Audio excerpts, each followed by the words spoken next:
jazz orchestra.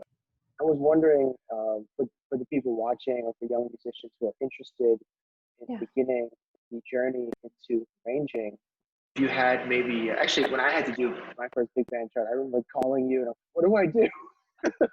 Like, Yeah, I and, remember that.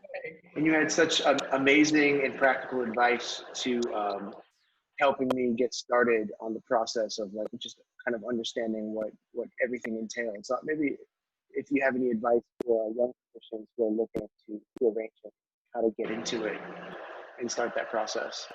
Yeah, definitely. My arranging, I never technically like studied arranging.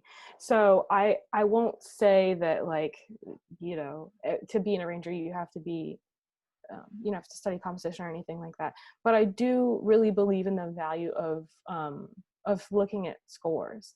For me, my ear doesn't hear everything all at once. And even though it's getting better, I don't necessarily trust it all the time. So I think just spending a little bit of time checking out the scores of the music that you like, really valuable, because essentially what you can do if you spend a little bit of time is you start to decode what that arranger's sort of like cipher is. You're going to notice like all of the patterns that they use, and they're going to reuse them over and over and over again. I know this because I do it. But lots of arrangers do that too. So studying scores is a really great way to start. And then figuring out like what type of arranging do you like, just by checking out different recordings. But honestly, the reason that I love arranging so much and the way my brain just sort of gravitated to it is because it's just a puzzle with finite pieces.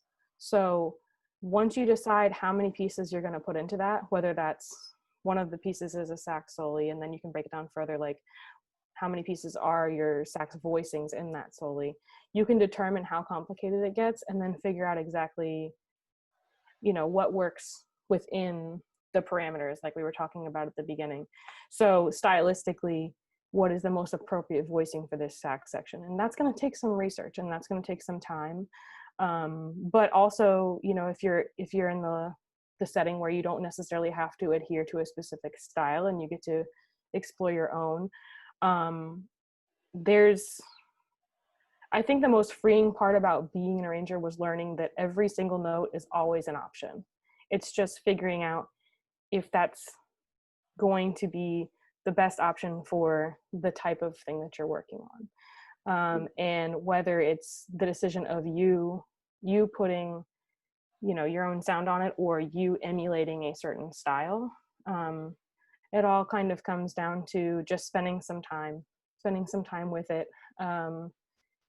I think the arranging books that I read were sort of helpful, but mostly it was just practice, like just, deciding to put myself in situations where I was forced to arrange.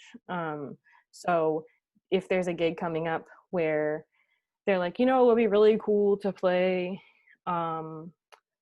some version of, trying to think of something that I was working on. Some version of a Doja Cat song on this next gig, right? Wow, wild, cool, let's do it. And then you put yourself in the position to be like, yeah, I'll do it. Let me do this arrangement. Like, I would love to do this arrangement. And then really just putting yourself out there, because you're going to fall flat a bunch of times on these on these arrangement experiments that you're doing. But ultimately what it's going to do is help you figure it out. Sibelius and finale are not going to sound like the humans. So you're going to get over that learning curve eventually.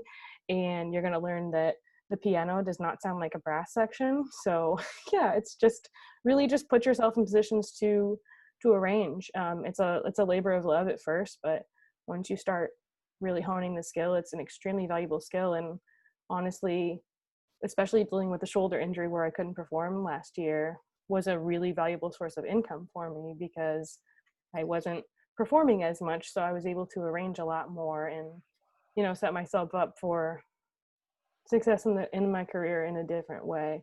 So super valuable. Just get over the learning curve, and it really does pay off.